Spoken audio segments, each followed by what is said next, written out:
बड़ी खबर में हूं आपके साथ ऋतु भंडारी। शुरुआत एक बड़ी खबर के साथ बुलेटिन की, जहां त्रिस्तरीय पंचायत चुनाव में आरक्षण को लेकर हाईकोर्ट में सुनवाई होनी है। राज्य में पंचायत चुनाव में आरक्षण का मामला है, जहां बता दें कि 11 जून को शासन आदेश को चुनौती दी गई है, जहां पर सरकार ने पंचायत चुनाव के लिए आरक्षण जारी कर दिया है। मामले में आज हाईकोर्ट सुनवाई इस दौरान करेगा और हर किसी की नजर टिकी हुई है कि आरक्षण को लेकर जो हाईकोर्ट का दरवाजा इस मुद्दे ने खटखटाया है, उस पर हाईकोर्ट की तरफ से क्या कुछ तीखा रिएक्शन सामने आता है, यानी कि तीखा टिप्पणी होती है, सुनवाई का सिलसिला कैसे चलेगा।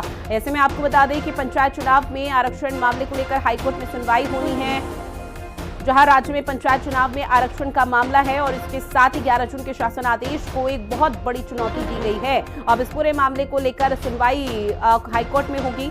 हाईकोर्ट में जब सुनवाई होगी तो तरह तरह की दलीलें इस दौरान दी जाएगी। हालांकि आरक्षण का जो ये मामला है पंचायत चुनाव में लंबे समय से चल रहा है और फिलहाल राज्य में इस वक्त कांग्रेस पार्टी की तरफ से खूब जोरों शोरों के साथ सियासत की जा रही है।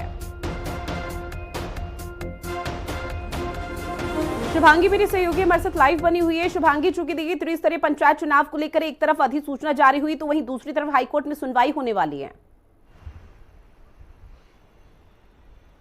बिल्कुल, देखिए एक तरफ जहां पंचायत चुनाव को लेकर तमाम तैयारियां की जा रही हैं, अधिसूचना जारी हो गई है, एक तरफ आचार संहिता प्रदेश में जो है लग गई है, तो ऐसे में दूसरी तरफ जो है अब हाईकोर्ट में इसके रोटेशन को लेकर चुनौती दे दी गई है, जहां पर याचिकाकर्ताओं ने ये बात कही है कि इससे पहले 3 कार्यकाल से जिन सीटों को आरक्षित किया गया था, चौथी बार भी उन सीटों को आरक्षण जो है वो दिया गया है और कहीं ना कहीं झोल जो है इस रोटेशन में देखने को मिल रहा है। विपक्ष भी लगातार ये बात कहता हुआ नजर आ रहा था कि इस बार जो आरक्षण जारी किया गया है वहां पर कई बार के जो आरक्षण थे, इस बार सेम सीटों पर आरक्षण को जो है दोहराया गया है, जिसको लेकर अब हाईकोर्ट में चुनौती दी गई है और 23 तारीख यानी कि आज जो है हाईकोर्ट में इसको लेकर सुनवाई भी होने जा रही है। तो कहीं ना कहीं चुनौती जरूर है, क्योंकि एक तरफ आपको चुनाव करवाने हैं, दूसरी तरफ हाईकोर्ट में इसको लेकर चुनौती दी जा रही है। याचिकाकर्ताओं द्वारा अपनी तमाम बातें जो है वो रखी गई हैं और ऐसे में अब क्या कुछ होता है ये देखने वाली बात होगी। और एक तरफ जहां पर अब चुनाव होने हैं, 2 चरणों में पंचायत चुनाव कराने की बात कही गई है। एक चरण में 10 तारीख को होगा, 15 तारीख को होगा और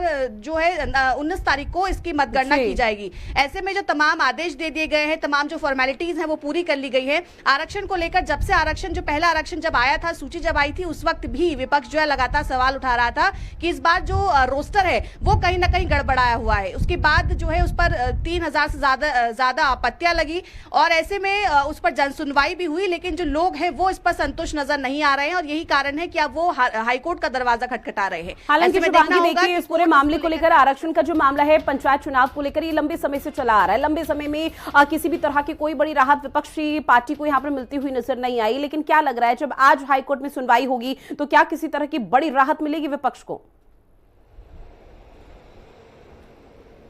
देखिए, अगर जिस तरीके से याचिका वहां पर दायर की गई है और आज जिस तरीके से सुनवाई होनी है, तमाम दलीलें जो है वो पेश की जाएंगी, तमाम अपने फैक्ट्स जो है वो सामने रखे जाएंगे कि किस तरीके से क्या कुछ, क्योंकि इससे पहले भी हाईकोर्ट जो है वो दिशा निर्देश दे चुका था पंचायत चुनाव को लेकर। ऐसे में अगर आज कोई बड़ी दलील रखी जाती है, कोई बड़ी बात कही जाती है, तो हो सकता है कि कोर्ट इसको लेकर कोई बड़ी राहत जो है वो देता हुआ नजर आ सकता है। हालांकि जैसे मैंने कहा कि क्योंकि अब तमाम चीजें तय हो चुकी है कि कब पंचायत चुनाव होंगे, 2 चरणों में होंगे, कब इसकी मतगणना होगी, किस तरीके से पूरा चुनाव जो है वो संपन्न कराया जाएगा, ऐसे में कहीं ना कहीं उस पर सवाल उठना या फिर हाईकोर्ट का दरवाजा खटखटाना अपने आप में एक चुनौती है।